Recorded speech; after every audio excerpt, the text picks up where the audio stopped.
요한이 전한 거룩한 복음입니다. 그때 예수님께서 바리사이들에게 이르셨다. 나는 간다. 너희가 나를 찾겠지만 너희는 자기 죄 속에서 죽을 것이다. 내가 가는 곳에 너희는 올 수 없다. 그러자 유다인들이 내가 가는 곳에 너희는 올 수 없다 하니 자살하겠다는 말인가 하였다. 예수님께서 그들에게 말씀하셨다. 너희는 아래에서 왔고 나는 위에서 왔다. 너희는 이 세상에 속하지만 나는 이 세상에 속하지 않는다. 그래서 너희는 자기 죄 속에서 죽을 것이라고 내가 말하였다. 정녕 내가 나임을 믿지 않으면 너희는 자기 죄 속에서 죽을 것이다. 그러자 그들이 예수님께 당신은 누구요? 하고 물었다. 예수님께서 그들에게 이르셨다. 처음부터 내가 너희에게 말해오지 않았느냐? 나는 너희에 관하여 이야기할 것도 심판할 것도 많다.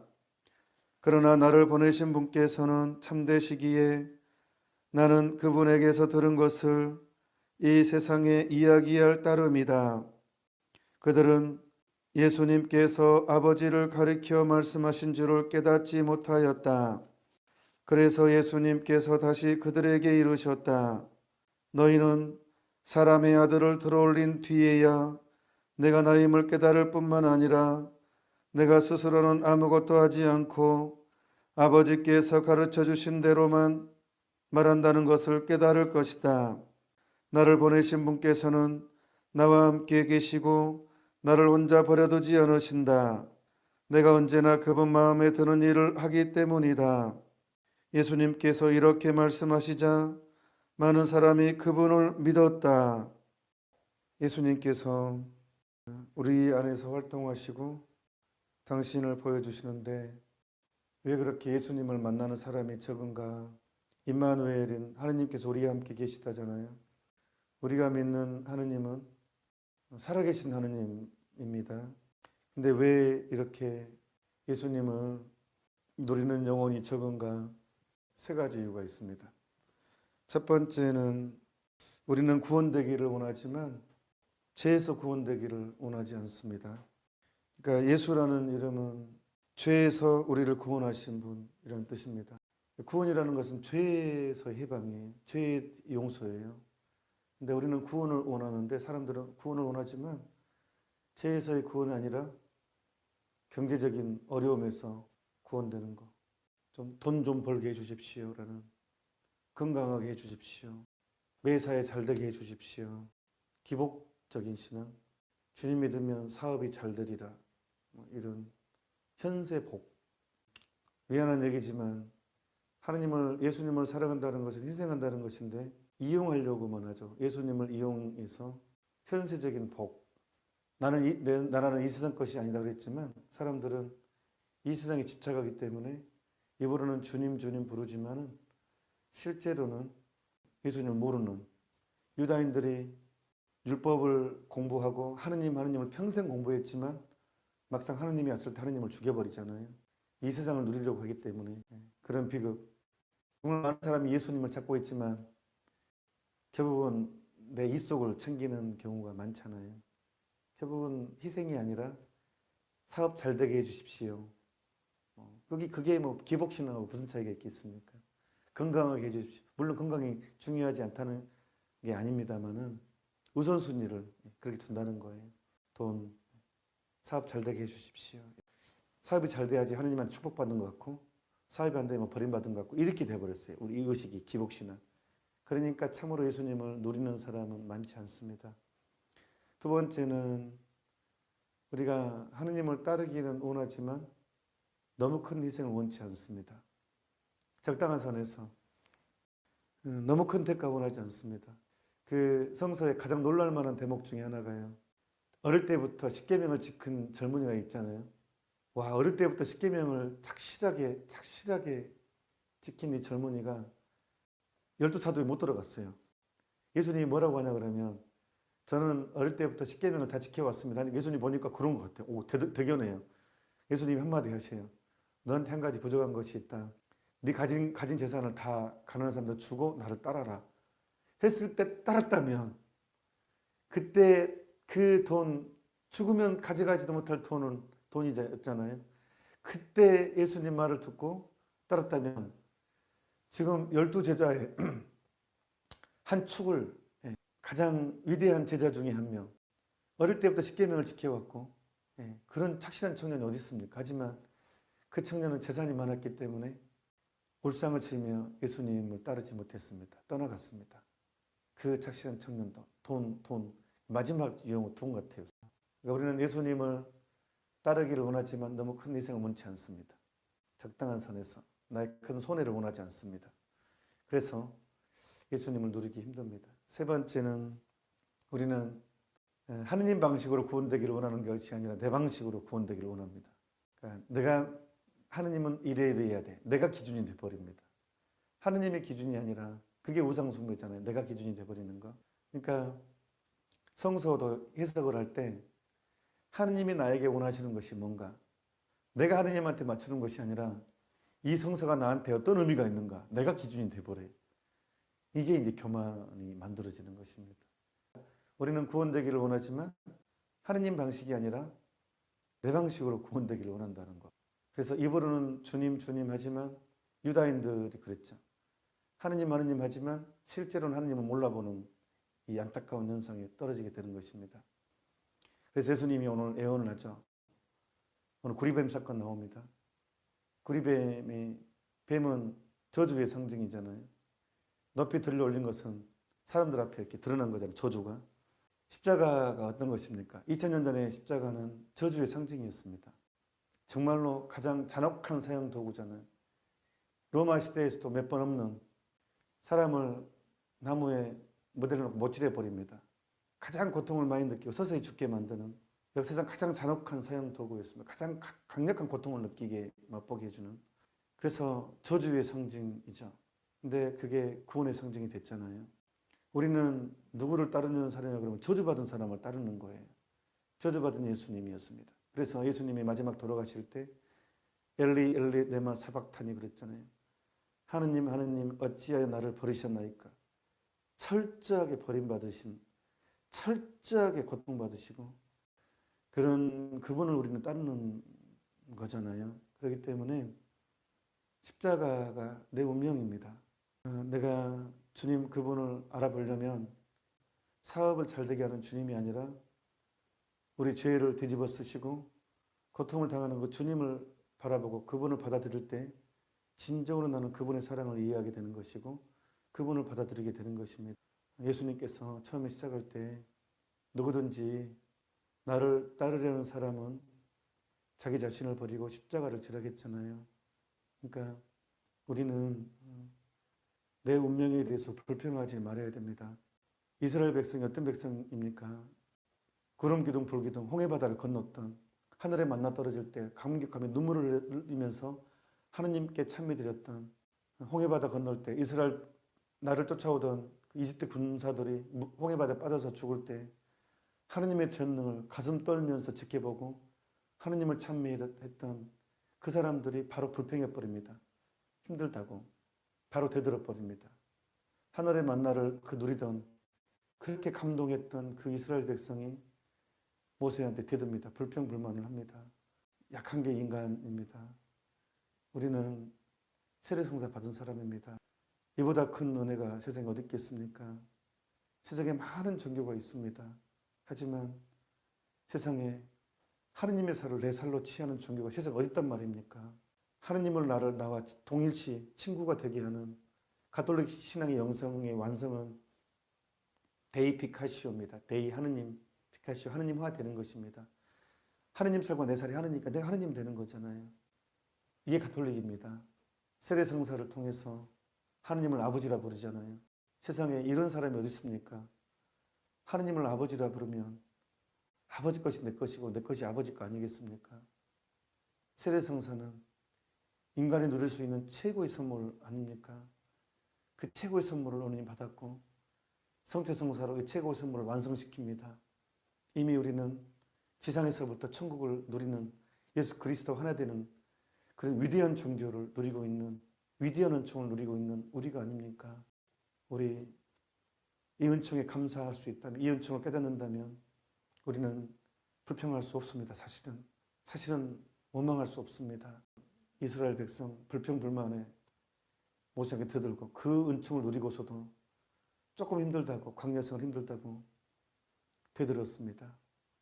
우리는 주어진 길을 걸어갑시다. 이미 우리는 넘치도록, 은총이라는 것은 이미 받은 것을 발견해가는 과정이라고. 그러니까 넘치도록 우리는 받았습니다. 그러니 그분과 함께 고통의 잔을 나누어 마시는 것, 주어진 내 길을 묵묵히 걸어가는 것, 이게 그분께 대한 사랑에 보답하는 길이 아니겠습니까? 이제 얼마 남지 않았습니다. 주어진 시간 더 하느님 사랑하는 데 힘을 기울였으면 좋겠습니다. 잠시 묵상합시다. 요한이 전한 거룩한 복음입니다. 그때 예수님께서 당신을 믿는 유다인들에게 말씀하셨다. 너희가 내 말 안에 머무르면 참으로 나의 제자가 된다. 그러면 너희가 진리를 깨닫게 될 것이다. 그리고 진리가 너희를 자유롭게 할 것이다.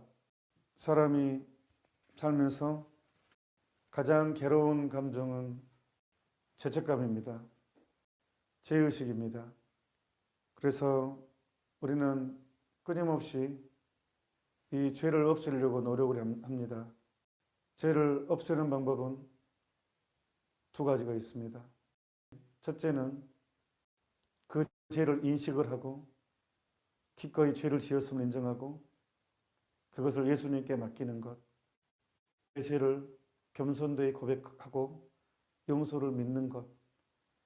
예수님은 우리에게 오신 이유는 벌 주려고 오신 것이 아니라 해방시켜 주시라고 오셨습니다. 자유롭게 해주기 위해서, 오늘 복음 말씀대로 우리를 풀어주기 위해서, 해방을 주시기 위해서. 예수님이 주신 이 해방은 세상에 주는 평화와 위로하고는 완전히 다른 차원이죠. 그래서 예수님을 알면 알수록 인간은 눈물을 흘릴 수밖에 없고 그분을 사랑하지 않을 수가 없습니다. 이게 첫 번째 방법입니다. 예수님 안에 나의 죄를 완전히 녹여서 해방시켜 준 예수님을 믿고 받아들이는 것, 즉 예수님의 말씀을 믿는 것. 그래서 예수라는 단어는 히브리 말로 죄를 없애다라는 뜻입니다. 미사 때 성체의 하이라이트 부분이 보라 하느님의 어린 양 세상의 죄를 없애시는 분이시니, 세상의 죄를 없애시는 분이시니. 예수님은 죄를 없애러 오셨습니다. 바로 나와 여러분의 죄를 없애러 오셨습니다. 이것을 믿고 받아들이는 사람은 참으로 복됩니다. 여러분은 참으로 복된 사람입니다. 이것이 첫 번째 죄를 없애는 방법이고, 두 번째 죄를 없애는 방법이 있습니다. 무엇이냐? 그 죄를 합리화하는 것입니다. 괜찮아, 이 정도는 괜찮아, 남들도 저렇게 살잖아 라고 끊임없이 괜찮아 하면서 내 입맛에 맞는 이론을 찾아 나섭니다. 내 입맛에 맞는 종교 지도를 찾아 나서면서 그것에 나를 합리화하는 것입니다. 언뜻 이 방법은 더 쉽게 느껴집니다. 하지만 사람을 계속 소외시키고 왜곡시키고 더 이기적으로 만들어버립니다. 죄를 합리화할 때 인간은 죄가 사라지는 것이 아니라 언뜻 괜찮아, 이 정도는 괜찮아, 하느님은 사랑인데, 사랑이기 때문에 우리를 벌 주신 분이 아니기 때문에 이 정도는 괜찮아 하면서 이렇게 버리면 괜찮아 합리화해서 괜찮은 것 같은데 이게 절대 괜찮지 않습니다.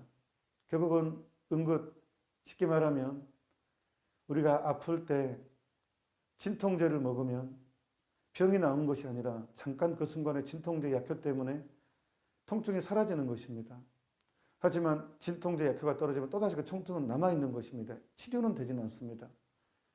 그러니까 괜찮아, 이 정도는 괜찮아 하고 어떤 이론가의 말에 심적인 비법을 이용하든가 그렇게 이용을 해서 하느님은 사랑이야, 대자대비하신 하느님 괜찮아 하면서 합리화를 해버리는 순간, 그 순간은 괜찮은 거 고백 안 해도 좋고 내 양심을 들여다보지 않아도 좋은 것 같지만 결국은 인간을 더 왜곡시키고 외롭게 하고 이기적이 되게 합니다. 이거 아니면 인간은 절망을 하게 됩니다. 결국은 둘 다, 물론 두 번째 방법은 절망으로 이끌지만 인간은,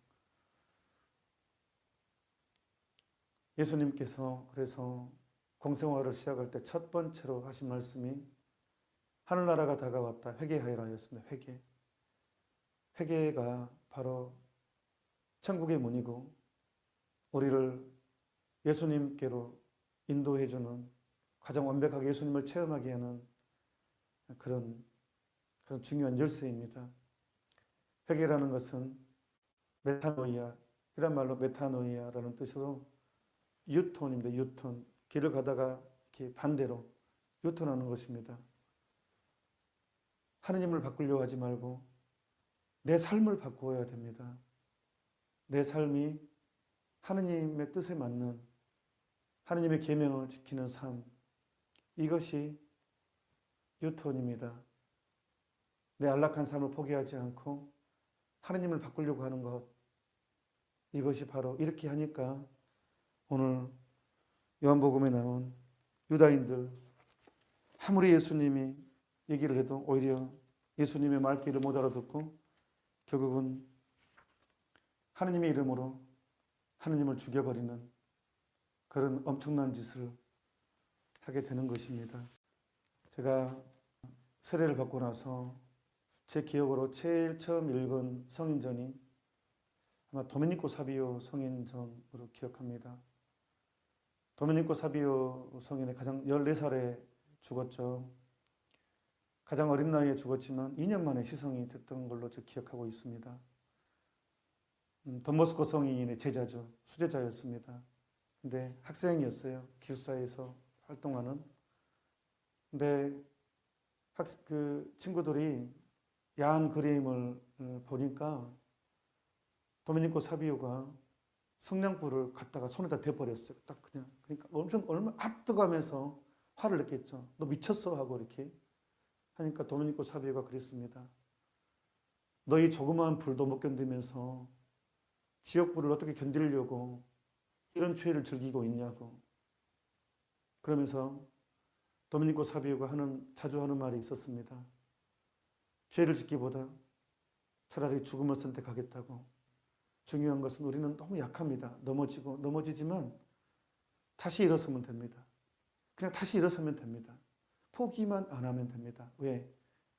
예수님이 계시기 때문에. 그게 겸손입니다. 다시 일어설 수 있는 것, 그게 겸손입니다. 지나친 실망도 교만의 일종이거든요. 그만큼 나를 믿었다는 뜻이 되기 때문에 여러분 너무 걱정하지 마십시오.